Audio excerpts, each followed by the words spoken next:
Yes, there's a suspicious black male, tall, dark clothing, going door to door with equipment.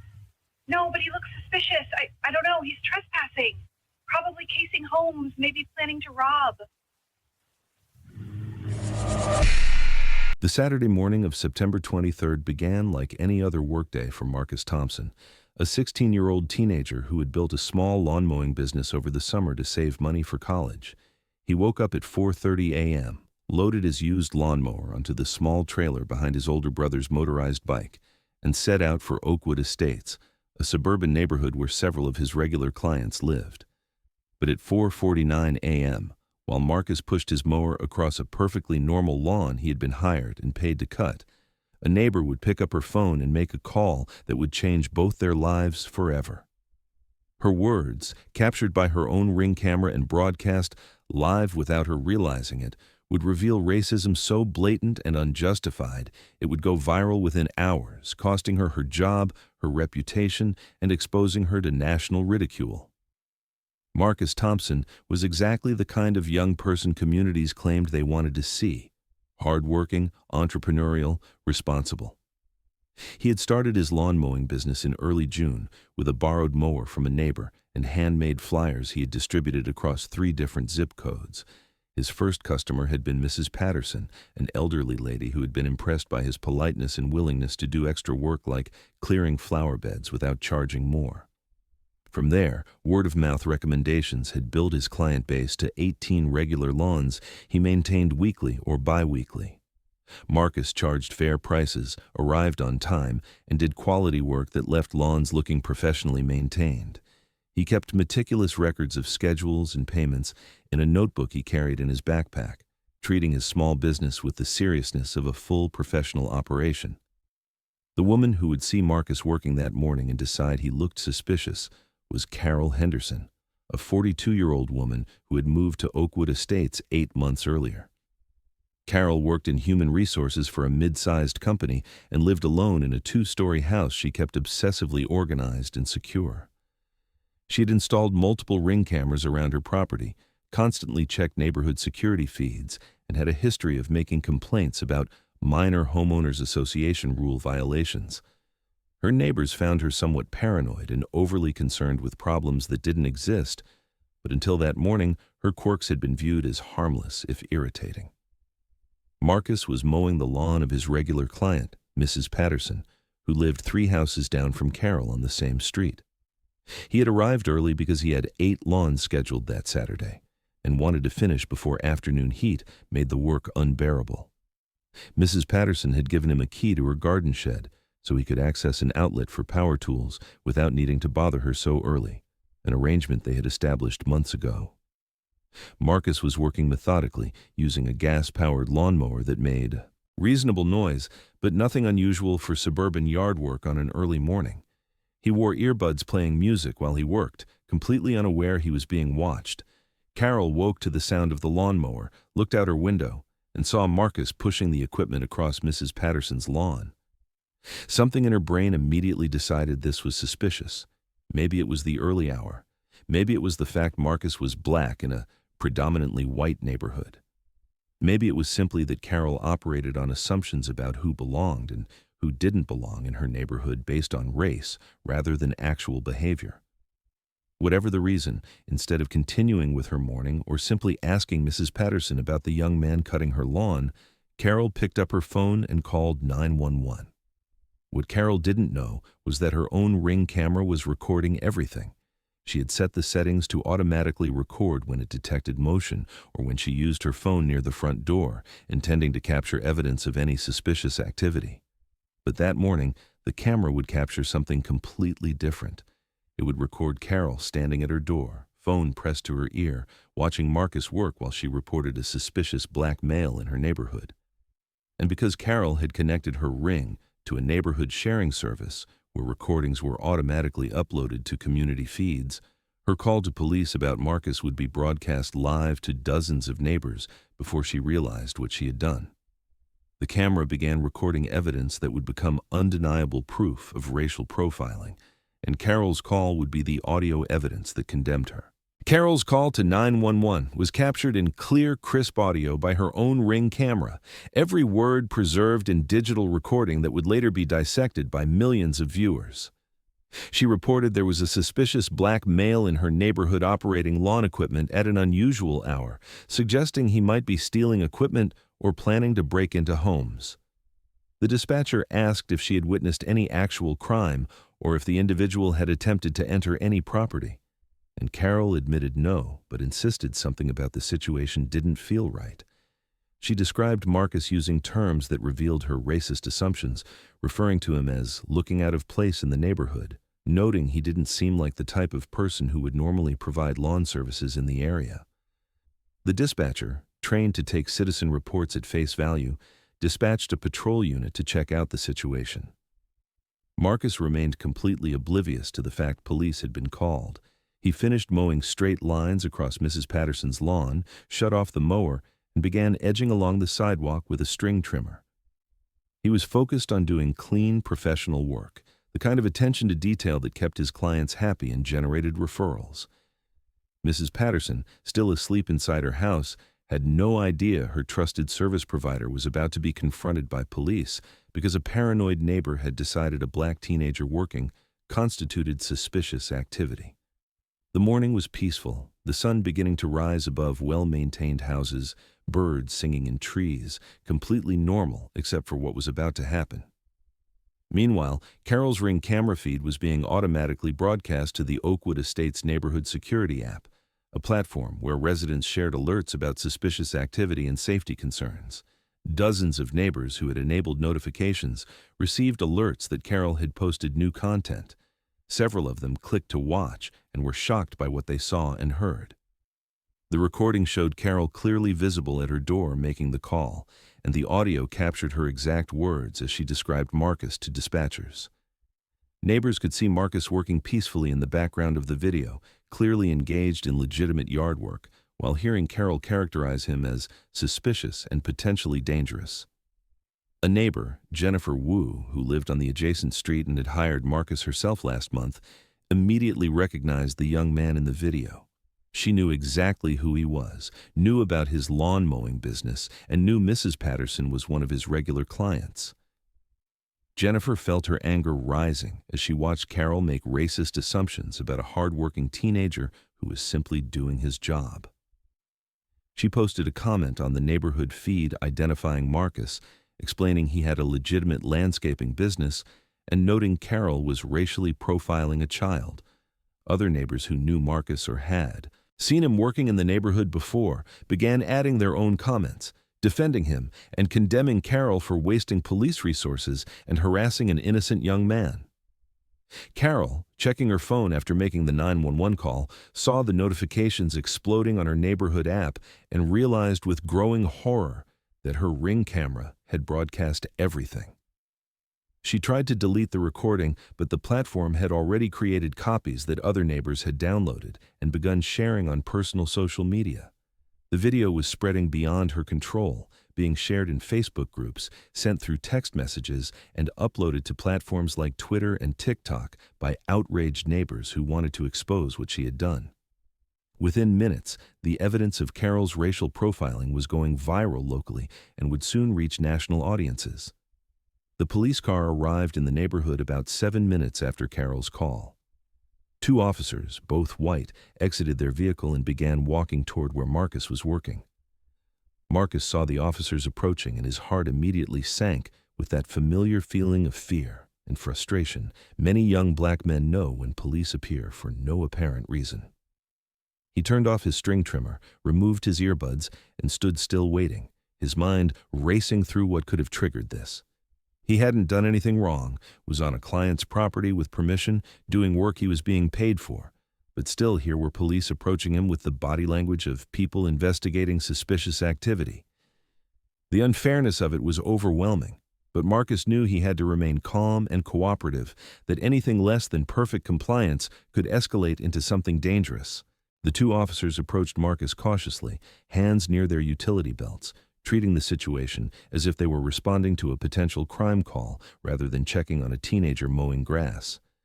The older officer, whose badge read Stevens, asked Marcus to identify himself and explain what he was doing there. Marcus responded respectfully, giving his full name, explaining he operated a lawn mowing business and that he was working on Mrs. Patterson's property, his regular client. He offered to show the payment receipt she had given him the previous week and the schedule in his notebook that listed all his appointments. Stevens asked to see identification, and Marcus carefully reached for his back pocket to get his wallet, moving slowly and deliberately to not alarm the officers. While Stevens examined Marcus's learner's permit, neighbors began emerging from their houses. Jennifer Wu walked across the street directly to the officers and said she knew Marcus, that he had mowed her lawn multiple times, that he was a hard-working and respectful young man who absolutely wasn't doing anything wrong. She also told the officers the call came from Carol Henderson, a neighbor who was known for being overly suspicious and had made multiple unfounded complaints before. Another neighbor, an elderly man named Mr. Roberts who had employed Marcus throughout the summer, joined in and confirmed Marcus had an established business in the neighborhood, that multiple families employed him regularly, and that this was clearly a case of someone making assumptions based on race rather than behavior. Mrs. Patterson, awakened by the sound of voices outside, came out in her bathrobe and was confused to see police on her lawn talking to Marcus. When the officers explained they had received a call about suspicious activity, she became visibly irritated. She told the officers Marcus was her landscaping service provider for months, that she had given him permission to start early because he had multiple jobs scheduled, that she trusted him completely, and that whoever had called police had wasted everyone's time and harassed an innocent young man. She also mentioned Marcus had her shed key and security code because she considered him trustworthy and responsible. The situation was quickly becoming clear to the officers that they had responded to a false report based on nothing more than racial profiling. Stevens returned Marcus's identification and began apologizing for the inconvenience, explaining they were just responding to a citizen call and had to check it out. But the other officer, younger and apparently less comfortable with how this had unfolded, asked who exactly had made the call. Mrs. Patterson pointed to Carol's house 3 doors down and said it was probably her, given Carol had a history of complaining about things that weren't her business. Jennifer Wu, still recording the interaction on her phone, told the officers they needed to see the video, circulating from Carol's own Ring camera where she could be heard making the racially motivated call. She held up her phone and played the recording, and the officers watched and heard Carol clearly identifying Marcus as suspicious based purely on his race and presence in the neighborhood. Carol, watching from her window and realizing the situation was turning against her, made the mistake of leaving her house and walking toward the gathered group. She tried to explain she was just concerned about neighborhood safety, that she didn't know Marcus had permission to be there, that she was just being cautious. But the neighbors weren't having it. Jennifer confronted her directly, asking why Carol hadn't simply knocked on Mrs. Patterson's door to ask about the young man mowing grass instead of immediately assuming criminal activity and calling police. Another neighbor asked if Carol routinely called police about white service providers working early, or if it was just young black men she automatically found suspicious. Carol stumbled over her responses, trying to deny race had anything to do with her call, but the video from her own camera told a different story. Stevens, realizing this had escalated from a simple welfare check to a community confrontation about racial profiling, tried to calm the situation. He told Carol that making false or misleading reports to 911 could result in charges, that she had wasted police resources and potentially put Marcus in danger by characterizing him as suspicious without any evidence of crime. He also noted the recording of her call clearly showed her concerns were based on race rather than any actual behavior, and that she should seriously consider whether she wanted to face potential legal consequences for that. Carol went pale, realizing that in trying to cause trouble for Marcus, she had created a much bigger problem for herself. The video was already viral, dozens of neighbors had witnessed the confrontation, and she had admitted to officers she made the call without any actual evidence of wrongdoing. There was no way she was getting out of this without facing serious consequences. The officers left the scene 20 minutes later, but the confrontation was far from over. The video from Carol's Ring camera had spread exponentially beyond the neighborhood app, now circulating on multiple social media platforms with captions condemning her obvious racial profiling. The audio recording of her saying the exact words, "Yes, there's a suspicious black male," while Marcus could be clearly seen in the background doing legitimate yard work, became a viral sound clip that was shared millions of times in the first 6 hours. People added their own phone recordings of the confrontation with neighbors, creating a complete narrative of how Carol had made a racist 911 call about a hard-working teenager, how the community had rallied to defend Marcus, and how Carol had tried and failed to justify her actions when confronted. Marcus finished completing his work on Mrs. Patterson's lawn, despite everything that had happened, refusing to let the incident prevent him from honoring his commitment to his client. But he was visibly shaken, his hands trembling slightly as he packed up his equipment. Mrs. Patterson insisted on paying him double his normal rate and offered to write a letter of recommendation for any future clients or authorities who might question his legitimacy. Jennifer Wu and several other neighbors made similar offers of support, some immediately hiring him for additional work as a way of showing solidarity, others offering to serve as references or witnesses if Marcus decided to take legal action against Carol. The incident had transformed Marcus from a quiet service provider most neighbors knew only casually into someone the community now saw as having been wronged and deserving of active support. Jennifer Wu, who had been recording and documenting the entire situation, uploaded her own compilation of videos to her social media accounts with a detailed narrative of what had happened. Her post included the Ring video of Carol making the 911 call, footage of the confrontation with officers, testimonies from neighbors defending Marcus, and Carol's uncomfortable admission that she had made the call without any actual evidence of crime. Jennifer tagged local media outlets, civil rights organizations, and social media influencers with large followings, determined to ensure the story received attention and that Carol faced real accountability for her actions. Within hours, reporters were contacting Jennifer for interviews, local news stations were sending crews to the neighborhood, and the story was being featured on regional news segments. Carol's employer, a mid-sized company where she worked in human resources, began receiving calls and emails from outraged people demanding she be fired. The company's social media page was flooded with comments linking the viral video and asking how they could employ someone in HR who demonstrated such clear racial bias in her personal life. Local activists organized a coordinated email campaign, sending thousands of messages to the company's CEO and board, arguing that someone with such poor judgment and obvious prejudices shouldn't be in a position to make decisions about hiring, firing, or workplace policies. The pressure on the company intensified rapidly, with threats of boycotts and protests if they didn't take decisive action. Carol tried to do damage control by posting a public apology on her own social media page, claiming she had made an error in judgment and that she wasn't racist. But the apology was widely viewed as insincere and defensive, lacking any real acknowledgement of how her actions had potentially put Marcus in danger or reflected deeper racial biases. Commenters pointed out her Ring video clearly showed she had specifically identified Marcus's race as a reason for suspicion, that she hadn't bothered to verify the situation before calling police, and that she had characterized a teenager doing legal yard work as potentially dangerous based purely on the color of his skin. Carol's apology attempt only generated more anger and scrutiny, with people digging through her old social media posts and finding patterns of comments suggesting this wasn't an isolated incident, but reflected consistent attitudes about race and who belonged in certain spaces. Monday morning, less than 48 hours after the incident, Carol's employer issued a statement announcing she had been placed on administrative leave while they conducted an internal review.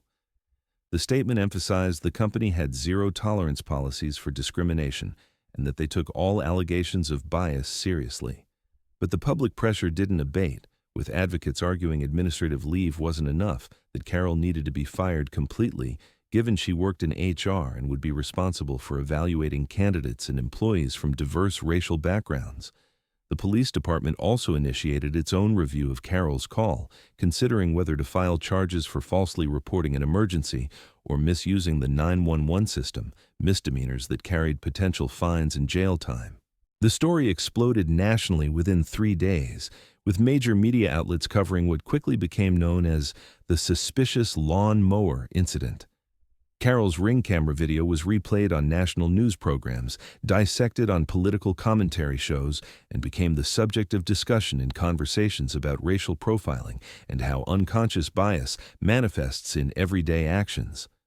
Legal experts appeared on television segments explaining how Carol's 911 call had potentially put Marcus in real danger, pointing to statistics about how young black men were disproportionately more likely to experience use of force during police encounters, and noting that falsely reporting someone as suspicious based purely on race could have tragic consequences.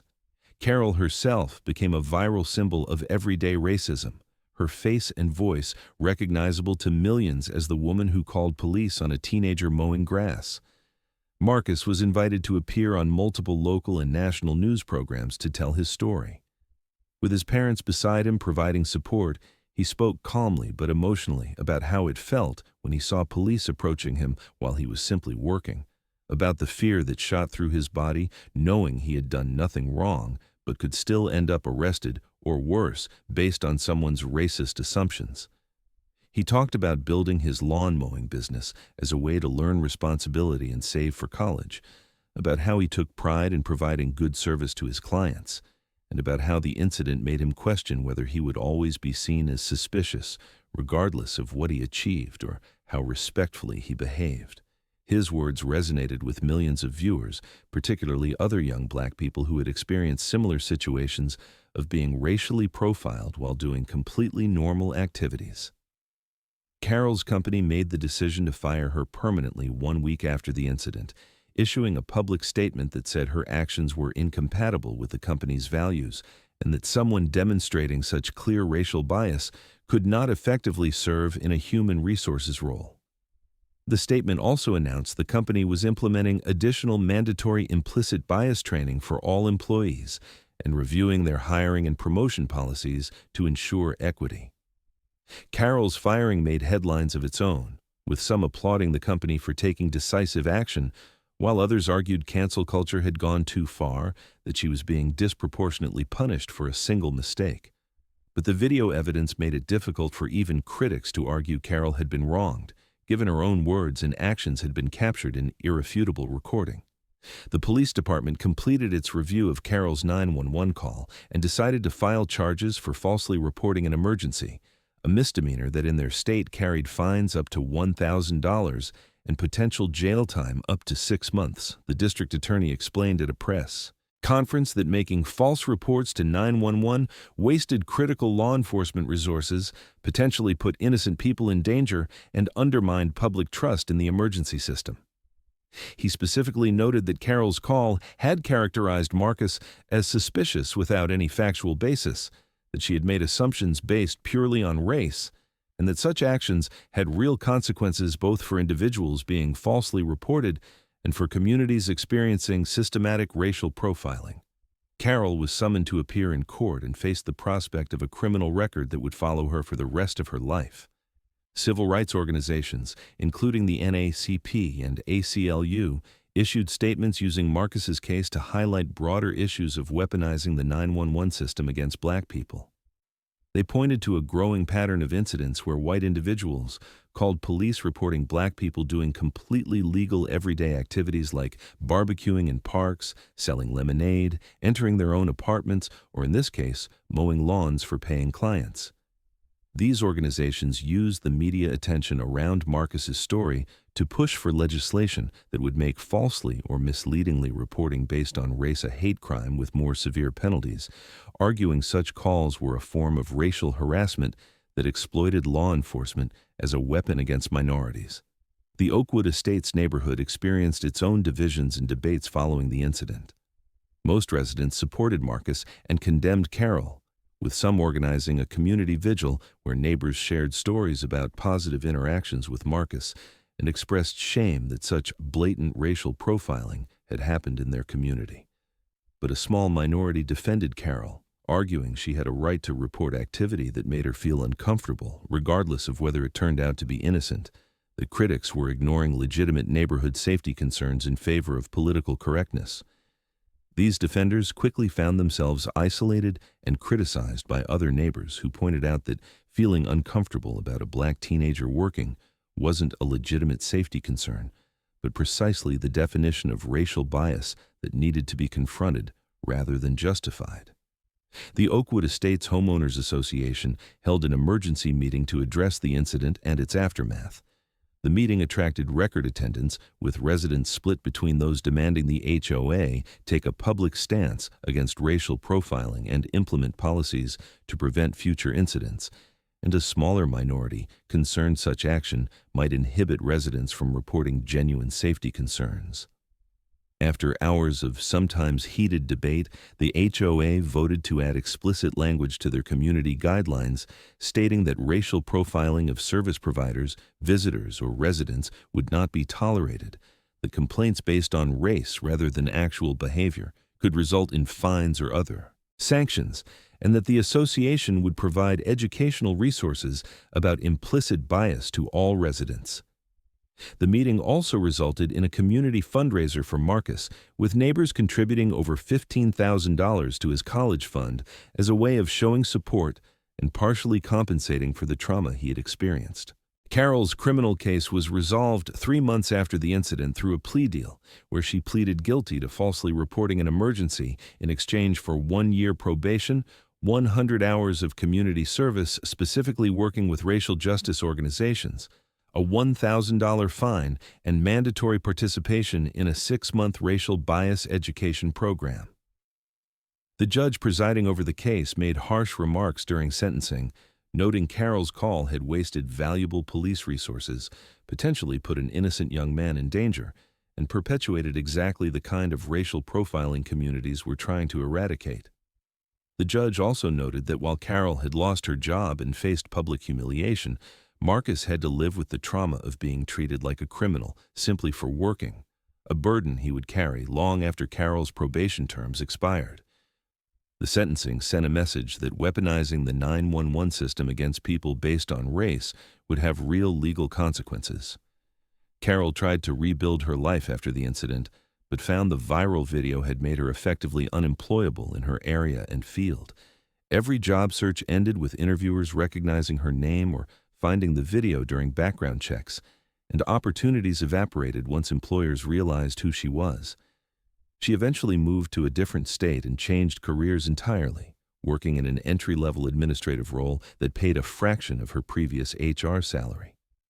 She gave an interview years later where she claimed to have learned from the incident and changed her attitudes about race, but the interview was met with skepticism by many who noted she still framed herself as a victim of cancel culture rather than fully accepting accountability for the choices she made. The video remained online, viewable by anyone who searched for it, a permanent reminder of how one moment of racial profiling, captured on her own security camera, had destroyed the life she had built.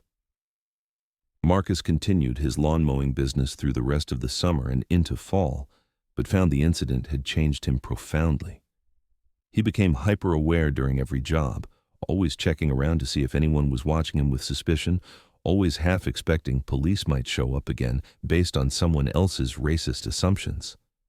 His parents encouraged him to keep working, noting he had done nothing wrong and shouldn't let one person's racism destroy his confidence and ambition.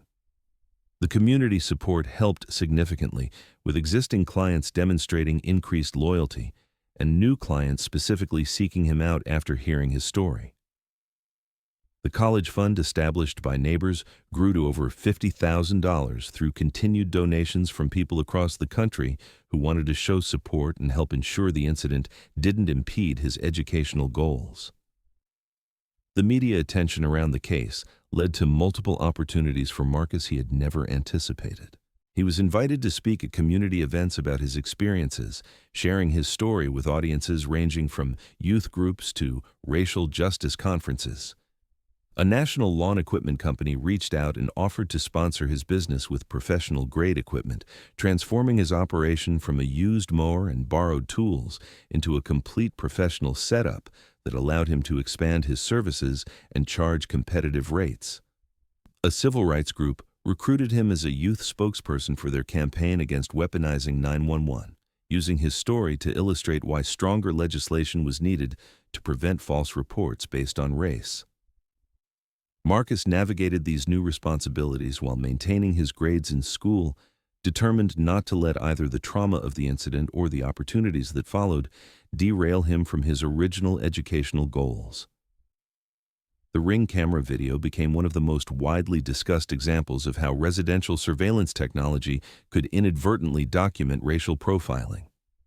Researchers and activists pointed to Marcus's case as evidence that while security cameras were often marketed as tools to increase neighborhood safety, they also captured and sometimes amplified racial bias when residents used them to monitor and report people they deemed not to belong based on assumptions about race.